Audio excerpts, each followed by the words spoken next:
Good afternoon, I'm Cassie Hall. And I'm Kendall Singleton. It is such an honor to introduce this next speaker.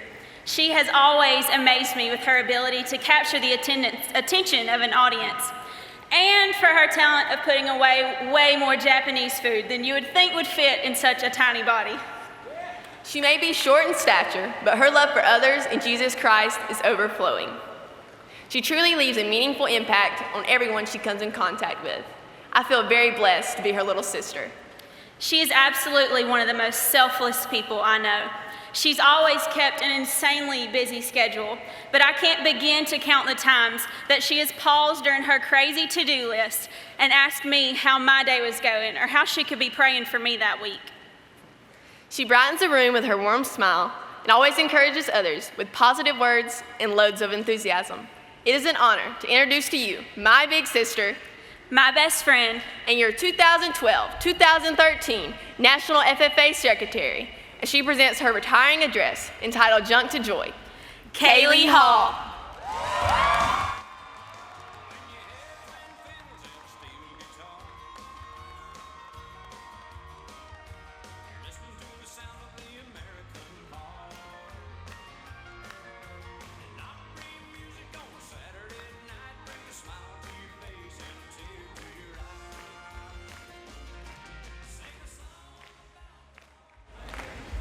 Growing up in the Hall house, there was only one king, the king of country, George Strait.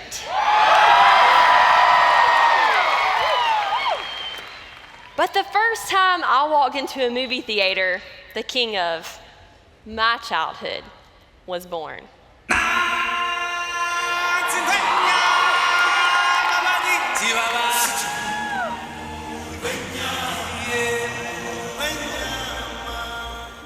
I was obsessed with Simba, and thanks to my mom, we've got plenty of embarrassing footage to prove it.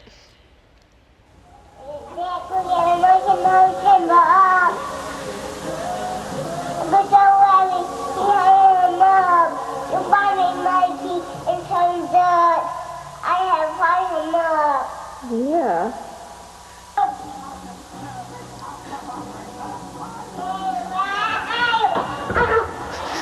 Oh.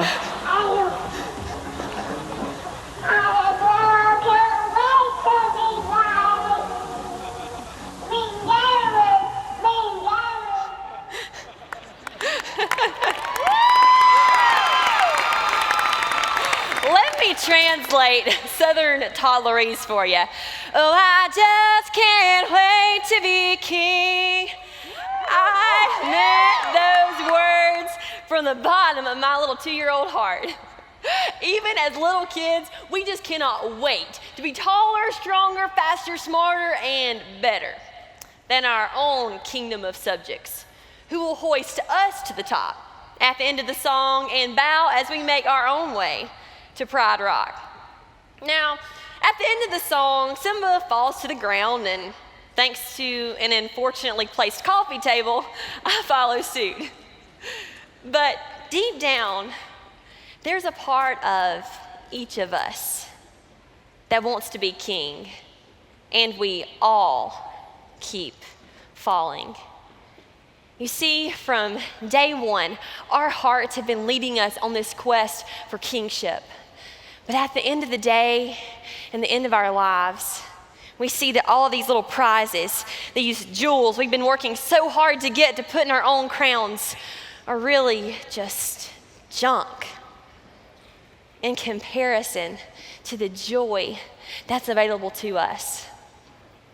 What if, with every shortfall and every slip, life is telling us that we've missed the mark, that our greatest joy in life cannot be earned, but comes by grace?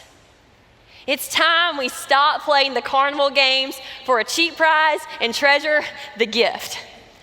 As a freshman, you think they're ancient, but when you get there, it's really just like becoming a big kid again, and I was finally there. Finally, a senior. Where's the seniors at? And as a senior, I only had one more goal still left on my list: to become the state prepared public speaking champion. And today was the first round on my journey to that goal, the sub-area preliminaries, and buddy, I was ready. I zipped up that chapter officer jacket,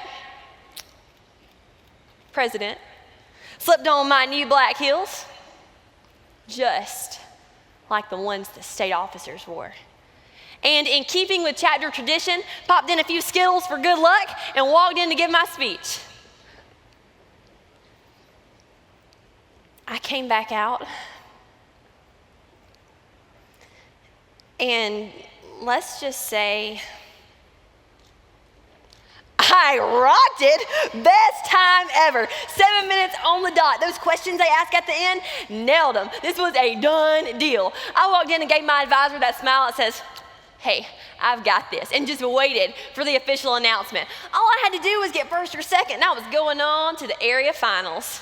So I just waited and waited and waited to hear my name called. And then they started. In third place, from Franklin County, Kaylee Hall.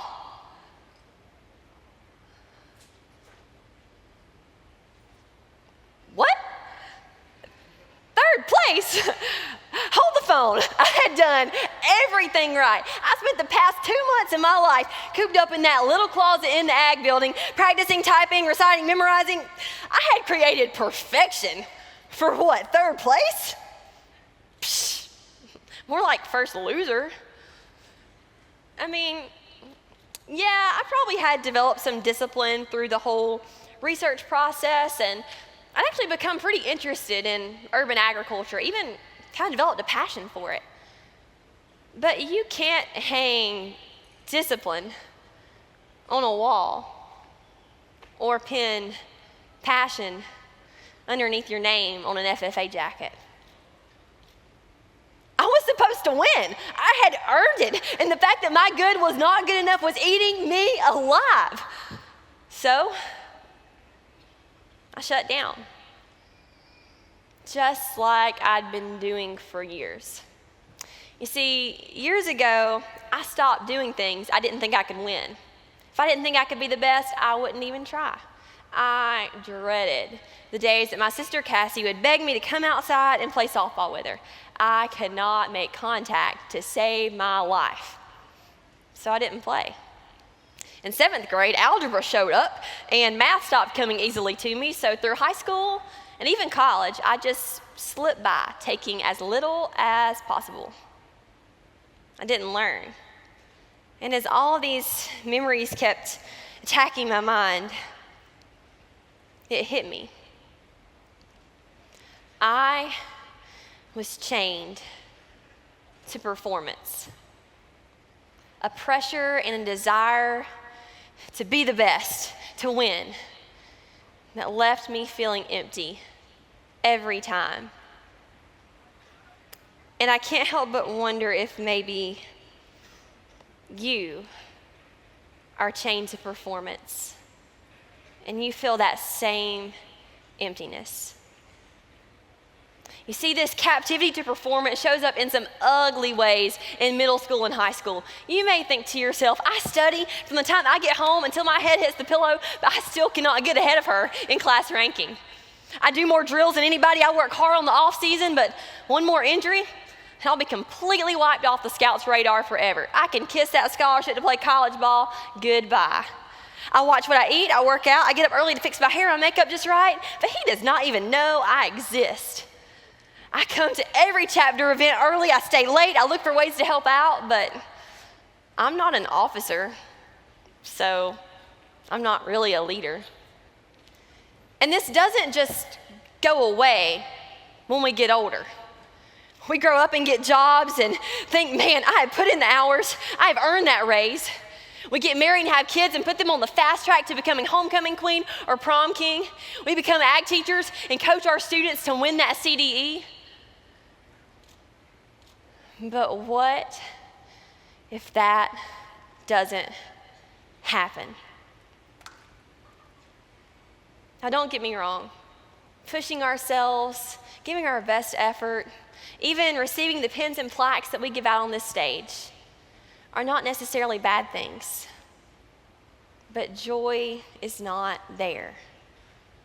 We work, we practice, we sweat, we bleed, we cry, but at some point, our good is not good enough. And even if it ever is enough to give us that accomplishment we think we've always wanted, once we get it, it still seems to never be quite enough to satisfy our hearts. You know, it's kind of like that obnoxiously big stuffed animal at the fair, Chuck E. Cheese, the carnival. Who loves fairs? Yeah, it's kind of like that huge animal that we always wanted, but we never seem to have quite enough tickets for it. And if we ever did, after hours of throwing darts at balloons and playing arcade games, eventually we realized we could have bought the same thing at Walmart for $10. The prize was cheap. It was junk.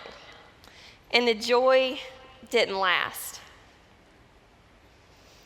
So what games are you playing? What prize are you after? It will not last. Our greatest joy in life cannot be earned, and it starts when we realize that. A lyric by one of my favorite bands says that this is not about what you've done, but what's been done for you. This is not about where you've been, but where your brokenness brings you to.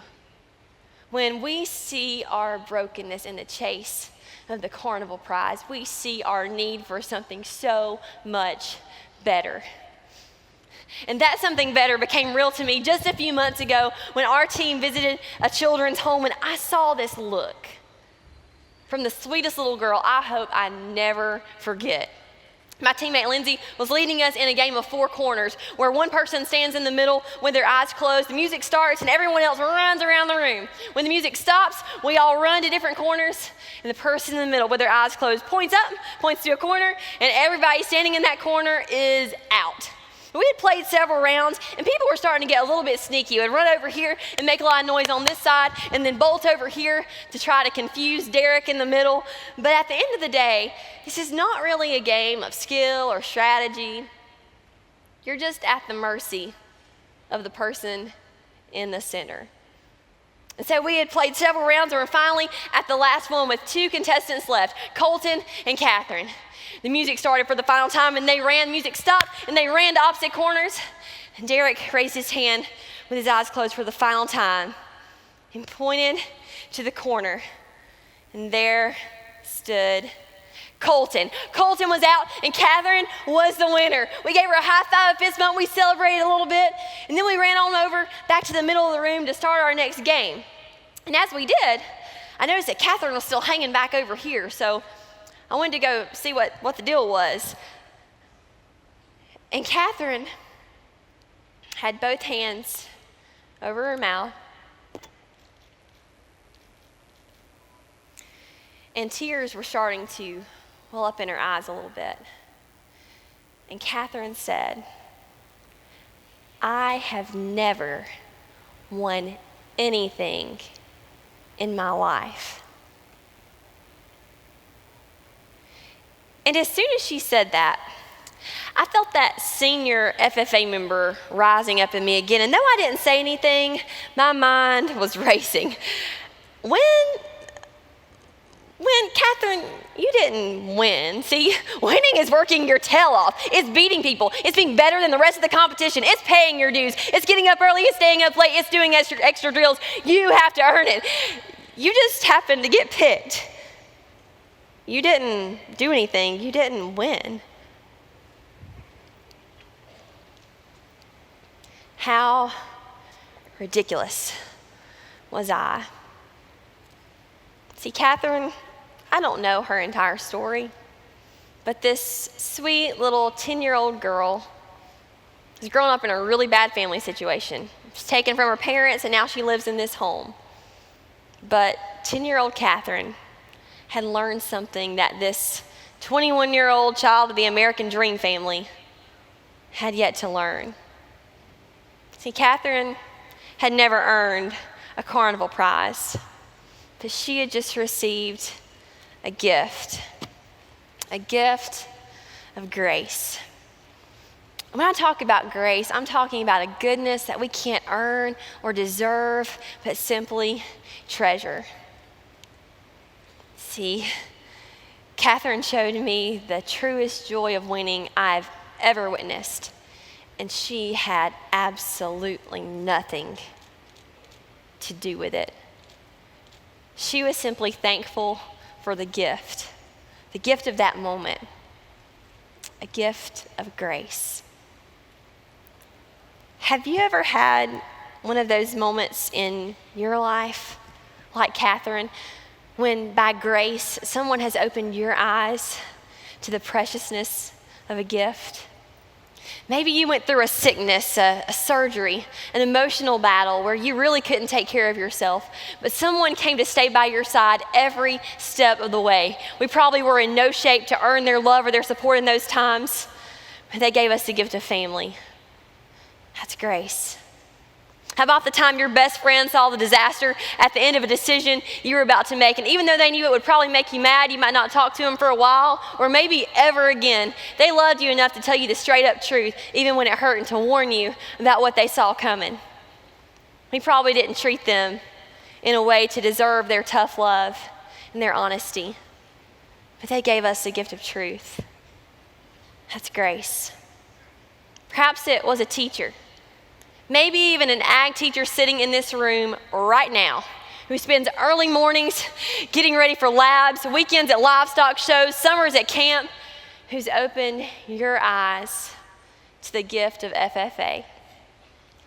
How could we ever repay our ag teachers for all that they've done for us? It's grace. So what is your Catherine moment? Just like Catherine did, stop and take it in.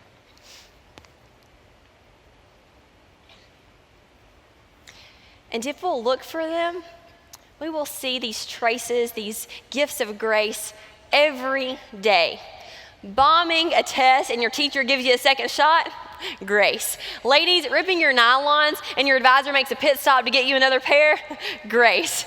Forgetting your jersey on a big game day and your mom brings it to school, your show animals get out of the barn and your neighbors help you put them back in, it's grace. And when we experience grace, we cannot help but pass it on. So tonight at supper, that waitress who's struggling, maybe she does not deserve a good tip. Give it anyway. Grace.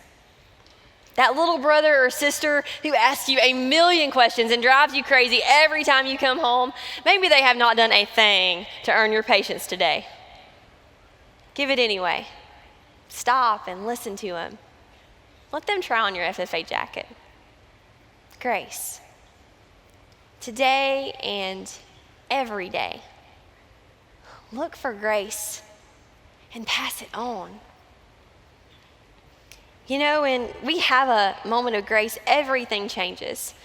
Now, for Catherine, this didn't mean that her life was suddenly perfect or her family situation would be automatically fixed. It just meant that she was able just to be a kid and enjoy hanging out with her friends one day. And we have moments of grace like that that change our mood, maybe our perspective on a situation. And then there are moments of grace that open our eyes to the truest gift, bring our hearts to life, and change us forever. Grace is not just a little prayer you say before a meal. It is a way to live.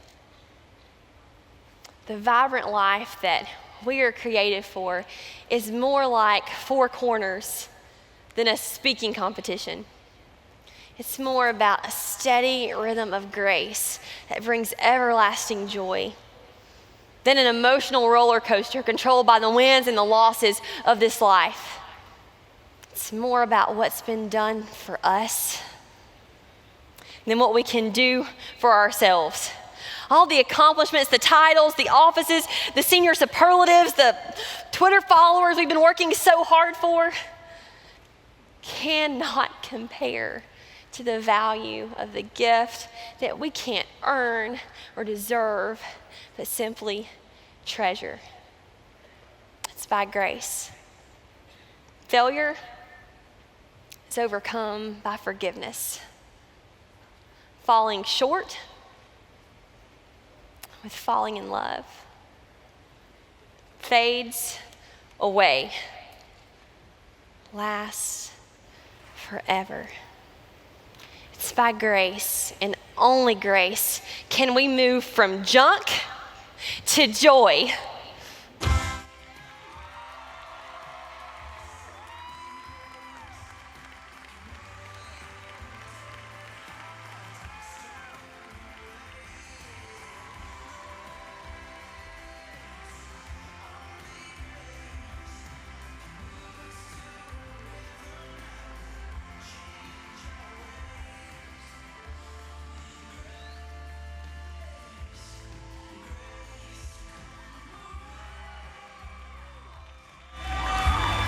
Kaylee Hall, who can find a virtuous woman? For her price is far above rubies. Your love for God and Jesus Christ shines through your unwavering character every day. You're an example of care, compassion, love, and grace to all that are around you. Keep on singing, shopping, playing piano, rooting for them Georgia Bulldogs, and keeping me in line. One of my best friends and truest role models in my life, and our National FFA Secretary, Miss Kaylee Hall.